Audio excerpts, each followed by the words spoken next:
Assalamualaikum warahmatullahi wabarakatuh.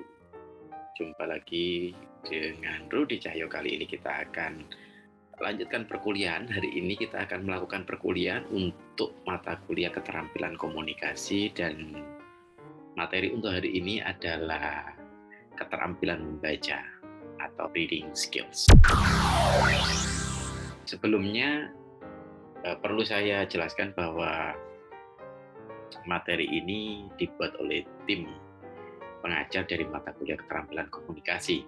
Nah, menu hari ini yang akan kita pelajari adalah tentang apa itu membaca, kenapa sih kita harus membaca, ada beberapa problem yang berkaitan dengan membaca, dan berbagai cara dalam membaca. Ya, cara ada comprehension reading, bagaimana membaca secara komprehensif, terus ada speed reading, membaca dengan cara cepat. Akan dijelaskan tentang scanning dan skimming, dua cara dalam membaca cepat. Apa sih membaca itu? Membaca itu sebenarnya totalitas interaksi kita ya dengan simbol-simbol bacaan, dengan teks atau informasi simbolik. Jadi kita berinteraksi dengan mereka dan ada upaya kita untuk bisa memahami mereka, memahami symbolic information itu ya, informasi-informasi simbolik. Ketika kita membaca dan kita ingin membaca kita itu efektif, maka kita itu harus punya modal ya. Modal artinya dalam membaca itu kita bergulat dengan bahan bacaan, termasuk kita memikirkan isi dari bahan bacaan itu. Nah, cara kita memikirkan itu butuh strategi atau butuh cara. Ya. Dalam kita memikirkan bahan bacaan kita atau konten bacaan kita itu butuh cara. Nah, ini disebut dengan cara berpikir. Nah, ketika kita disuguhkan banyak informasi, maka kita butuh kemampuan berpikir kita dalam melihat pola informasi tersebut, melihat keterkaitan satu sama lain, melihat sequence, urutan informasi gitu ya. Dan membaca ini selain skill sebenarnya adalah sebuah seni. Sering saya jelaskan bahwa akar dari segala sesuatu atau pondasi itu adalah filosofi atau filsafat katanya. Nah, nanti kalau filsafat ini diterjemahkan dalam bentuk aplikasi atau filsafat ini diterjemahkan lebih teknis, akan menjadi teori gitu ya. Dan teori ini kalau diwujudkan dalam bentuk aplikasi akan jadi metode. Kalau orang menguasai metode tertentu, ahli banget dengan metode tertentu, itu akan menjadi seni. Jadi makanya kenapa ada istilah seni menulis, seni membaca, seni mengajar, karena pada level itu keahlian orang itu sudah seperti seniman. Seniman itu begitu menikmati, begitu larut dengan aktivitas itu dan enjoy, bisa melakukannya secara mudah, secara atau energi yang dikorbankan atau digunakan untuk melakukan itu juga tidak terlalu besar, karena dia bisa melakukan dengan mudah, dengan nyaman, dengan menikmatinya gitu. Makanya ketika seseorang itu begitu ahlinya, sangat ahli, maka dia akan menjadi seniman. Maka begitu juga dengan membaca. Membaca itu juga bisa menjadi seni membaca. Kalau kita sudah sangat akrab dan menjadi sangat ahli di dalam keterampilan membaca itu. Nah, sayangnya kita itu semakin jarang membaca. Berdasarkan hasil riset di Amerika itu 42% mahasiswa yang sudah merasa lulus. Artinya merasa lulus itu artinya seperti dari bukan alumni dari sebuah universitas jadinya, tapi alumni dari sebuah kegiatan membaca atau dari kegiatan belajar. Jadi kalau alumni sebuah universitas oke ya, faktanya memang seperti itu, tapi lebih sering mahasiswa itu, termasuk berdasarkan penelitian ini ya, 42% merasa bahwa mereka alumni dari kegiatan belajar. Jadi kalau keluar dari universitas, mereka menganggapnya itu berakhirnya kegiatan belajar. Rata-rata seperti itu kebanyakan, dan terutama dalam hal kegiatan membaca. Jadi 42% mahasiswa tidak lagi membaca buku setelah lulus. Apakah kamu juga termasuk seperti itu? Anda termasuk seperti itu? Jangan-jangan kita seperti itu. Jadi meningkatkan budaya membaca ini bukan perkara mudah ya. Mencintai membaca itu bukan perkara mudah. Karena gini, bertahun-tahun kita dihadapkan oleh PR atau kita lebih disibukkan dengan bagaimana membuat anak itu bisa membaca, tapi lupa membuat anak itu mencintai membaca atau gemar membaca. Sehingga tarafnya sampai pada hanya bisa membaca gitu. Nah, begitu juga nanti levelnya meningkat lagi, tidak hanya bisa membaca teks, melafalkan teks, tapi juga bisa memahami. Nah, itu memang akan lebih baik karena itu kan levelnya naik terus ya, bisa memahami secara komprehensif, membaca dengan kritis. Ya, itu level-level membaca secara lebih mendalamnya lagi, tetapi itu tidak juga menjamin atau belum menjamin bahwa kita bisa menyukai membaca. Tetapi biasanya ada satu titik di mana ketika kita sudah mulai mendalami aktivitas membaca itu, kita larut di dalamnya. Ya kayak itu tadi ya, membaca komprehensif ya, paham banget secara keseluruhan, terus kemudian ada membaca kritis, atau dengan membaca secara kreatif gitu ya. Jadi mengaitkan segala sesuatunya dan kemudian kita berpikir untuk menciptakan sesuatu dari bacaan kita. Itu dengan sendirinya ada satu titik di mana kita nanti akan menikmati membaca. Ya, meskipun itu bagian dari skill atau keterampilan membaca, tetapi ujung-ujungnya keterampilan membaca itu akan ketemu pada level seni tadi. Ketika ketemu pada level seni itu akan ketemu asiknya. Ketika ketemu asiknya, maka itu sudah bergeser dari sekedar kita mampu membaca menjadi kita mencintai atau gemar membaca. Nah, ini karena informasi yang kita peroleh dalam kehidupan sehari-hari itu dalam bentuk bahan bacaan atau dalam bentuk teks, maka membaca itu jadi sangat penting ya. Karena kita dibanjiri oleh berbagai informasi. Nah, karena informasinya itu nanti beda-beda, jumlahnya banyak, jumlahnya juga banyak, beragam, terus juga kecepatannya juga tinggi, maka inilah yang membuat kita membutuhkan namanya keterampilan membaca.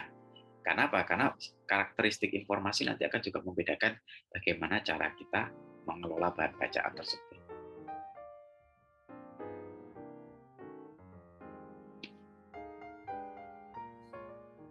Jadi membaca itu tidak hanya sekedar melafalkan teks. Kalau kita sudah punya skill membaca atau keterampilan membaca, maka pada saat yang bersamaan, kita itu sebenarnya sedang mengelola cara berpikir kita. Ketika kita mengelola cara berpikir kita, maka kita itu akan jadi memadukan antara objek berpikir, value, nilai, dan termasuk perasaan yang timbul dalam proses atau aktivitas membaca tersebut. Nah, ini berarti kan sama juga ketika kita punya keterampilan membaca itu sama punya keterampilan pengelolaan diri. Ya. Nah, pada dasarnya sebenarnya aktivitas literasi, kalau kita ngomong literasi itu tidak hanya membaca dan menulis, tapi juga aktivitas berpikir tadi seperti yang sempat saya jelaskan barusan ya, sempat saya jelaskan tadi ya.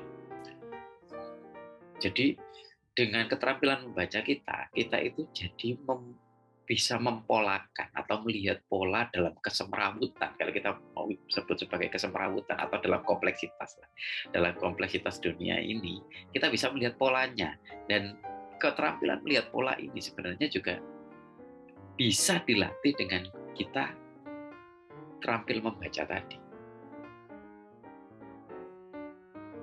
Selain itu juga membaca bisa membuat kita itu menjadi punya amunisi lebih atau amunisi yang banyak untuk kita katakan, untuk berargumentasi, untuk meyakinkan orang lain. Dan pada akhirnya dengan membaca itu, karena pengetahuan bertambah, maka kita akan jadi lebih bijaksana. Jadi tidak hanya sekedar lebih pintar, tapi dengan banyaknya asupan informasi, pengetahuan yang semakin berkembang, maka pada saat itulah juga kita akan menjadi lebih bijaksana. Ada beberapa problem yang umum yang sering kita alami ketika membaca. Pertama, bisa jadi kita kesulitan kosakata. Jadi kita tidak begitu paham dengan kosakata yang disajikan di bacaan. Kita tidak berarti tidak paham keseluruhan kata. Nah, kalau tidak paham keseluruhan kata berarti kan itu membaca hanya dalam taraf membunyikan teks kan. Tapi mungkin kita masih paham lah ya, di beberapa kata masih paham. Tapi kalau semakin banyak kata yang tidak kita pahami, maka itu akan menjadi kesulitan kita dalam membaca. Itu ya, vocabulary difficulties. Ada juga namanya conceptual difficulties, yaitu kesulitan kita dalam memahami bahan bacaan itu. Nah, konseptualisasi ini diperlukan kemampuan dari informasi-informasi yang kita baca, yang kita serap. Kemudian kita jadi tahu, oh saya paham ini. Oh, simpulannya ini. Oh, jadinya kayak begini. Nah, itu kemampuan konseptual. Jadi kemampuan untuk menjadikan bahan atau konten yang kita baca itu menjadi sesuatu yang punya nilai. Ya, menjadi pengetahuan, menjadi pedoman, menjadi rumus, menjadi pegangan hidup, itu menjadi sesuatu yang lebih tinggi lagi, menjadi sesuatu yang punya nilai. Jadi tidak sekedar kita tahu tentang informasi tertentu ya sudah, tetapi kemampuan konseptualisasi ini yang penting, kemampuan untuk mengkonsepkan. Terus problem yang lain bisa juga soal kecepatan membaca kita. Ya, di sini disebutkan sebagai inappropriate reading speed. Jadi ada kalanya kita memang membaca dengan cepat, ada kalanya kita membaca dengan begitu dalam dan menghayati. Tetapi ya kenyataannya dalam kehidupan kita itu informasi begitu membludak ya, banjir banget informasi itu begitu cepat. Maka kita juga perlu menyesuaikan speed kita, jadi melatih speed kita dalam membaca. Terus juga distraction itu juga problem. Misalnya ketika kita membaca, selalu ada saja yang menarik perhatian kita di luar bacaan. Gadget lah, televisi lah, ada obrolan yang menarik lah, teman sedang ngobrol gitu, terus kita tertarik untuk nimbrung dan seterusnya. Terus problem yang berikutnya adalah poor organization atau kemampuan kita dalam mengcombine atau bernalar lah istilahnya ya. Bernalar itu artinya mengaitkan antar informasi. Poor organization, kemampuan kita dalam memautkan, mengaitkan, menghubungkan berbagai informasi itu dalam sebuah struktur di kepala kita, di benak kita.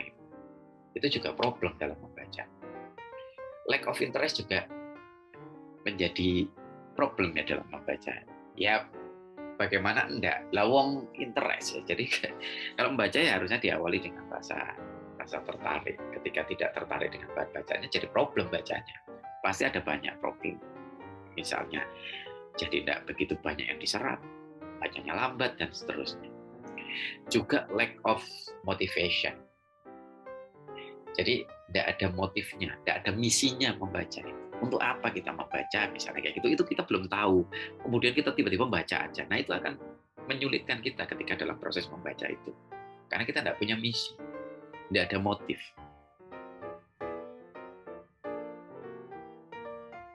Nah, sekarang kita akan bahas tentang reading comprehension. Membaca secara komprehensif itu berarti tidak hanya sekedar melafalkan simbol. Jadi tidak juga hanya sekedar kita itu menyimpan informasi dari bahan bacaan yang kita baca ya. Jadi tidak hanya sekedar menyimpan informasi dari teks. Tetapi ini sebuah proses berpikir. Jadi membaca itu hanya aktivitas luarannya saja. Tapi namanya reading comprehension itu aktivitasnya selain eksternal juga internal. Jadi yang kita baca itu kita kelola di dalam sini, itu reading comprehension. Ya, sehingga membaca itu tidak bisa lepas dari proses berpikir. Makanya membaca sambil berpikir itu pasti jadinya reading comprehension. Jadi berpikir itu apa aja ya, bisa kita menganalisis, kita mengaitkan antara informasi, membuat simpulan, berusaha memecahkan masalah, berusaha untuk mengambil keputusan dan seterusnya. Itu berpikir.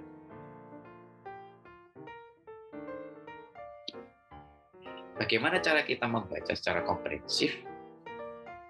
Yang pertama, kita melakukan previewing ya. Jadi ketika kita punya bahan bacaan, misalnya textbook, kita bisa lihat-lihat tuh mulai dari sejak judulnya, kita lihat daftar isinya, sehingga kita bisa membuat skema. Kita bisa tahu sebenarnya buku ini tentang apa sih, terus antar bagian buku atau bagian-bagian buku isinya apa, dan antar bagian itu kaitannya seperti apa. Itu bisa kita lihat di mulai dari sejak judul, daftar isi, dan indeks topik. Ya. Topik paragraf. Nah, setelah previewing kita tahu keseluruhan isi buku dengan cara melihat judul, dengan cara melihat daftar isi, kemudian kita harus tahu topik dalam setiap paragraf. Ya, kita harus mengenali dengan cepat apa sih ide pokok atau topik dari sebuah paragraf. Yang ketiga, kita harus punya perhatian yang punya perhatian terhadap kata-kata yang menarik, yang sesuai dengan misi membaca kita tentunya ya. Misalnya kita sedang membaca tentang tentang ini ya, misalnya tentang agresi misalnya. Maka ketika kita membaca, kita akan fokus untuk memperhatikan kata-kata kunci ya, atau kosakata yang ada kaitannya dengan agresi. Baik itu nanti ngomong jenis agresi, faktor pemicu agresi, bentuk perilaku agresi, dan seterusnya. Nah, ketika kita menemukan kata-kata sulit, ini ada warning ya, jangan sekali-kali mengabaikannya. Jangan-jangan kata-kata sulit itu adalah pengurai, artinya simpul dari bagian topik yang sedang kita baca itu. Misalnya kita dalam sebuah paragraf menemukan kata sulit, kalau kita abaikan, jangan-jangan justru itu kata-kata itu jadi kata-kata saktinya gitu ya. Jadi simpul untuk memudahkan kita memahami paragraf tersebut. Begitu juga dalam buku, dalam skup yang lebih besar, pasti ada kata-kata yang berkaitan dengan substansi yang kita baca. Misalnya ketika kita buku mengenali kata-kata kunci dari buku, ya berarti kita kenali dari judulnya tadi. Kalau judul tidak cukup, kita kenali dari sub-sub judulnya. Kita bisa buka daftar isinya. Maka dari situ kita akan menemukan kata-kata simpulnya. Kalau kata-kata simpul itu sudah kita temukan baik dari judul maupun sub-sub judul di daftar isi, maka nanti kita berpegangan pada kata-kata itu untuk menelusuri isi bacaan.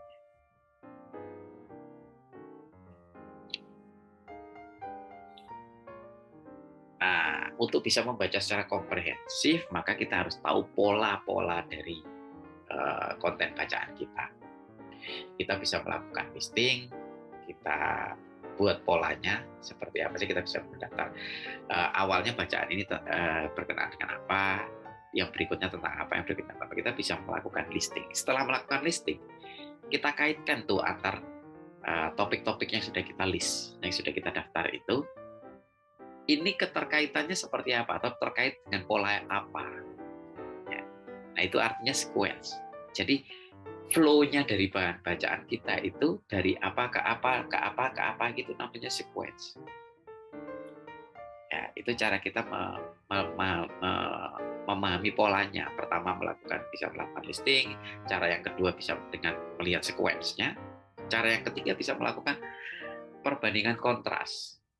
Jadi dalam bacaan-bacaan kita itu bisa saja mencari tahu apa hal-hal yang bertentangan. Jadi antara kesamaan, hal yang sama bisa menjadi satu kelompok yang sama. Terus kemudian, oh ini berbeda dengan bagian yang ini. Nah, itu kita mencari kontrasnya.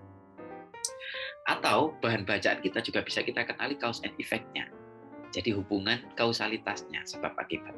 Mana bagian dari bacaan kita yang berkenaan dengan sebab, mana jadi dampaknya gitu ya. Juga bisa bahan bacaan kita terbangun atas pola problem solution. Maksudnya problem solution ini, di dalam bahan bacaan kita itu diketengahkan atau dijelaskan tentang problem-problem dan bagaimana menyelesaikan problem tersebut. Berarti bahan bacaan kita dibangun atas pola itu. Nah, itu namanya pattern of organization message-nya ya. Yang selanjutnya bahan bacaan kita bisa juga dibangun dengan pola extended definition. Jadi artinya melakukan pengayaan, memperluas term ya, definisi dari sebuah term. Misalnya misalnya kita membahas tadi ya tentang agresi. Ternyata agresi itu ada agresi verbal, agresi non verbal. Agresi verbal itu ternyata bla bla bla dan seterusnya. Nah, itu extended definition. Nah, seperti halnya di menu tadi ada namanya speed reading. Ini ada 7 steps-nya ya. Jadi ada langkah-langkahnya. Sebenarnya langkah-langkah ini sama dengan langkah-langkah membaca, tetapi ketika kita aware atas langkah-langkah ini, harapannya kita bisa membaca dengan lebih cepat. Karena kita aware. Banyak orang membaca itu ya pokoknya asal membaca, tetapi tidak tahu bahwa ketika kita dalam proses membaca itu sebenarnya ada step-step di dalam diri kita yang kita lakukan. Ketika kita menyadari itu, maka kita akan bisa mengoptimalkan step-step itu seperti yang recognition. Pertama kali kita akan mengenali konten bacaan kita, isinya apa, informasinya tentang apa, recognition. Ya, ketika kita sudah mulai mengenal bahan bacaan kita, maka kita akan coba menghubungkan dengan informasi-informasi lain yang sudah kita miliki, itu namanya assimilation. Ini ya, assimilation. Terus ketika kita sudah menemukan hubungan-hubungan keterkaitannya, kita akan semakin memahami sesuatu, namanya comprehension. Comprehension, memahami sesuatu ini nanti akan kita abstraksikan menjadi knowledge, menjadi pengetahuan. Jadi dari comprehension akan menjadi pengetahuan. Nah, pengetahuan ini akan kita internalisasi, kita serap, kita simpan, terjadi proses retention. Ya, atau kalau dengan kata lain kita beri indeks spesial, kita beri kode. Nah, nanti itu akan memudahkan kita untuk recall.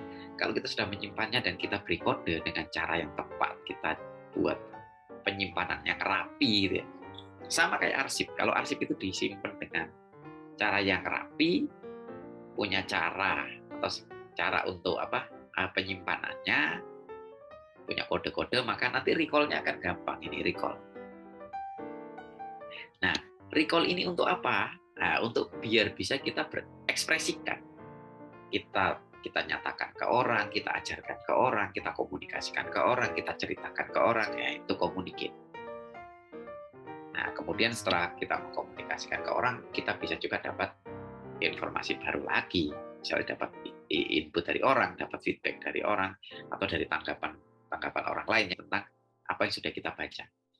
Maka itu akan menjadi rekognisi baru buat kita ketika orang lain itu ngasih feedback, tanggapi kita, itu akan menjadi rekognisi baru. Kita coba mencari bahan-bahan baru nih, orang ini mengatakan seperti ini, maka kita perlu membaca lain misalnya.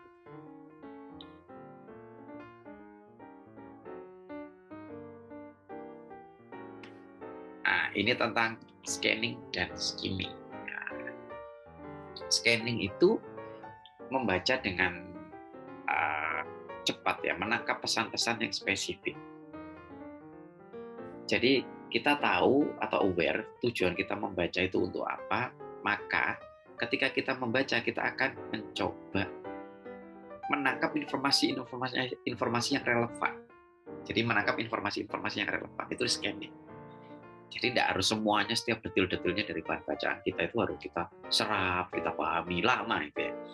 Nah, itu scanning. Bagaimana dengan skimming? Kalau skimming, ini kalau tadi itu kan di scanning itu kan kita menangkap keseluruhan informasinya dengan cepat. Kalau yang skimming itu kita mengenali informasinya secara global atau intinya, core of the core-nya, inti dari inti dari bahan bacaan kita itu apa, tentang apa, itu namanya skimming.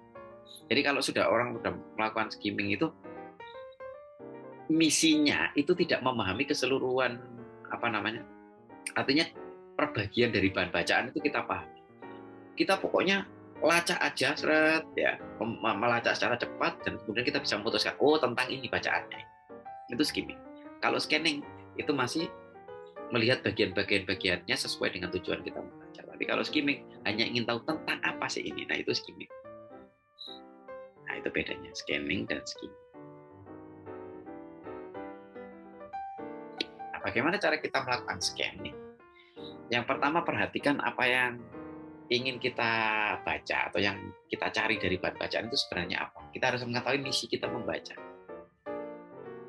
Nah, terus kemudian kita harus tahu, kita kenali dulu bahan bacaannya disampaikan dalam bentuk apa. Apakah dalam bentuk teks full atau grafik atau tabel atau apapun itu, karena bahan bacaan bisa macam-macam.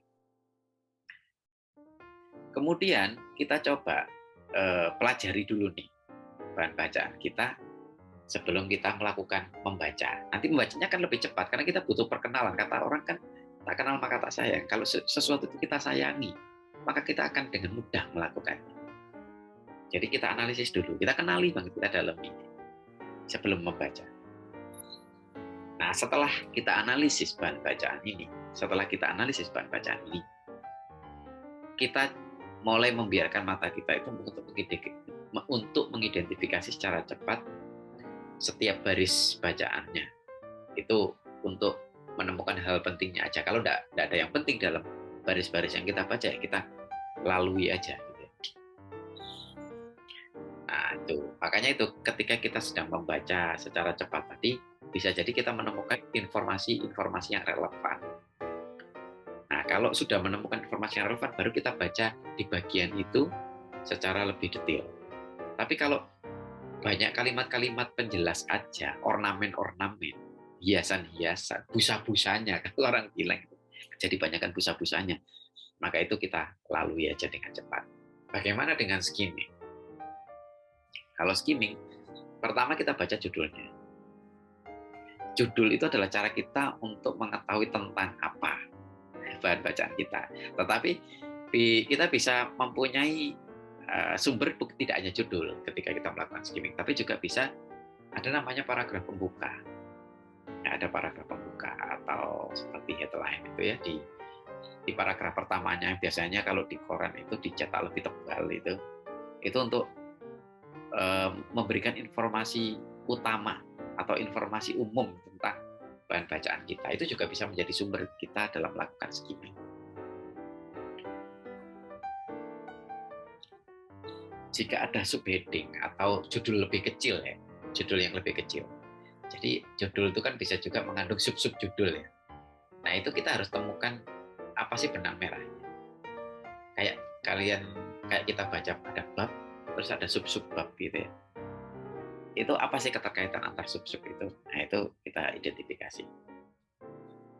Terus kemudian cari pokok pikiran dalam setiap paragraf. Jadi tidak harus semuanya. Jadi setiap paragraf itu dikenali dulu nih pokok pikirannya. Karena setiap paragraf itu kan cuma mengandung satu pokok pikiran. Nah, ketika kita mengenali dalam paragraf itu pokok pikiran atau gagasan pokoknya tentang apa, maka kita akan kaitkan itu dengan kata kunci yang kita temukan sehubungan dengan pokok pikiran itu. Jadi ya tidak semua kata kunci ya kita perhatikan, hanya kata kunci yang penting berhubungan dengan pokok pikiran itu, atau berhubungan dengan judulnya, atau berhubungan dengan paragraf pembukanya. Setelah itu baca paragraf yang terakhir secara tuntas. Jadi yang perlu dituntaskan dari sebuah paragraf ya paragraf pertama sama paragraf terakhir itu. Nah, ini katanya dengan skimming ini kita bisa membaca setidaknya 1000 kata dalam setiap menit. Banyak ya, lumayan ya. Nah, dalam speed reading tentunya ada banyak godaan. Ada problem-problem yang membuat kita jadi melambat ya membacanya. Yang pertama subvocalization. Dengan tidak sadar kita itu kadang melafalkan, mengatakan apa yang kita baca. Nah, suara kita ini kan memberi feedback pada diri kita sendiri ya. Jadi manusia itu memang satu-satunya makhluk yang kalau secara kebahasaan itu punya ciri khas atau karakteristik namanya umpan balik penuh. Jadi kita itu mengucapkan sesuatu selain untuk orang lain juga kita bisa mendengarkannya dan kita bisa memahaminya. Nah, ini ya subvocalization ini akan menghambat cara kita membaca. Yang kedua problemnya pada speed reading itu finger pointing, yaitu kita menunjuk bahan bacaannya. Maka dengan sendirinya kecepatan kita akan ditentukan atau dipengaruhi oleh telunjuk kita. Ya tidak harus dengan telunjuk sih, maksudnya kita menunjuk lah pakai jempol, pakai apa ya, kayak harus dengan telunjuk, tapi menunjuk. Tapi memang pada beberapa orang hal ini juga cukup membantu. Tetapi biar tidak lebih terhambat karena jari kita menutupi hurufnya ini Kak. Maka lebih baik pakai sesuatu yang lebih kecil. Pointer apapun pointernya. Baik laser, tapi ya, kalau buku ya di laser ini ya agak sulit ya. Ya bisa juga kalau zaman dulu saya waktu kecil itu mengaji pakai penunjuk itu ya, entah itu lidi atau apa, itu bisa masih mungkin karena itu akan membuat tulisannya tidak banyak tertutup. Tapi kalau pakai jari ini mungkin ada bagian yang tertutup. Ya, meskipun ya tidak begitu menghambat amat, tapi pada suatu ketika kita misalnya membaca dengan agak banyakan, agak lelah, itu bisa jadi gerak tangan kita ini menutupi teksnya. Problem yang lain adalah regression. Jadi kadang-kadang kita itu mengulang-ulang. Kita seperti punya perasaan melewatkan satu informasi tertentu sehingga kita harus mundur. Nah, itu regression. Ya. Nah, ini karena kadang disebabkan karena kita kurang sistematis atau kita kadang-kadang tidak efektif aja dalam menetapkan tujuan membaca. Gitu. Jadi sebenarnya membaca kita itu untuk apa sih? Misalnya kita sudah punya misi nih membaca, inginnya dapat informasi tentang sesuatu gitu ya. Tetapi di tengah membaca, kita mengubah haluan, mengubah itu sehingga kita inginnya kok tahu informasi ini ya, ada hal yang lain yang menarik, kemudian berbelok ke sana. Atau saya kok ingin tahu semuanya ya, padahal awalnya tujuannya tidak ingin mengetahui setiap detailnya, tapi ketika membaca berubah. Nah, itu bisa terjadi regression. Ada namanya backskipping. Kalau tadi regression secara sadar kita mengulang, karena misalnya kayaknya ada yang menarik, kayaknya ada yang belum saya pahami dan seterusnya. Karena itu sebagai sebuah godaan. Sebenarnya kalau kita terus melaju aja, lama-lama bagian yang kita lewati tadi sebenarnya bisa jadi tidak relevan. Ya, kita akan menutup kekurangan-kekurangan dari bagian itu nanti dari bacaannya selanjutnya. Gitu. Itu regression. Tapi kalau backskipping ini tidak sadar. Nah, misalnya kita terdistorsi sedikit atau melihat sesuatu yang lain sebentar aja atau garuk-garuk atau ngapain gitu. Terus habis itu kembali lagi ke teks. Nah, kita baca lagi kalimat yang tadi. Seharusnya kan lanjut gitu ya. Tapi kita baca kalimat yang terakhir tadi. Nah, ini kalau kita kurang konsentrasi, kurang fokus kepada bacaan kita, hal tersebut bisa terjadi. Oke, demikian presentasi saya, penjelasan saya, kuliah saya tentang keterampilan membaca. Jadi bahan ini disusun oleh tim pengajar mata kuliah keterampilan komunikasi. Nah, semoga yang sedikit ini bisa bermanfaat, yang sebesar-besarnya, seluas-luasnya. Jangan lupa dukung Rudi Cahyo TV dengan cara like video ini, share ke teman-teman yang lain biar semuanya pada ikutan belajar. Berikan komen kalau memang ada tambahan informasi, ada yang perlu ditanyakan, ada yang mungkin boleh lah kalau mau dibantah, diperdebatkan juga tidak masalah ya, tuliskan aja di kolom komentar. Terus juga yang belum subscribe biar tidak ketinggalan kuliah, juga bisa hidupkan tombol notifikasinya yang berkata lonceng.